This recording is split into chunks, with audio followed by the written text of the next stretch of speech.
Assalomu alaykum, hurmatli yurtdoshlar. Bormisiz ro'mollar, joniylar, sog'liqni o'qishga oktyabr. Mana shu xizmatlar yakunlab, men hozir internetda chiqdi, Instagramga salom shu, Facebookga xullas internet portlatyapti. Namangan viloyat To'raqo'rg'on tumani Yesin sentrida bozorga kirishdi. Bu yoqdan kelishdi 10 qo'lda, bu yoqdan kelishdi 7 qo'lda. Xullas kalla go'shini yomon ishlaydi. Mazasiga gap bo'lishi mumkin. Ular juda ko'rsatdi. Kalla go'sht ishini mashinasi barish turgan joyiga qalampirlardan sepib bitta maza qilishga nima deysizlar, qadrdonlar? Kelasizlar, Murojon Marchonov YouTube kanalidan keldi desanglar, sizlarga darim bekorga ham berib yuboradi.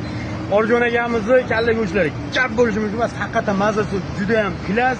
Kelinglar, hamyonbop va sifatli, mazasi haqiqatan ham zo'r. Estetika hammasiga rioya qilinadi. Bu yerda Boylarimni ko'rsatadi. albatta cho'ntak bob qilib yengillashtirib beriladi. Boylar. Bu yangi chiqqan-ya. Yangi ha. chiqdi bu parlari bilan qadrdonlar. Bitta like bosamiz, komment yozamiz. Mashina butun Namangan viloyati qadrdonlar hammaga jo'natib qo'yasiz. Sog' bo'ling.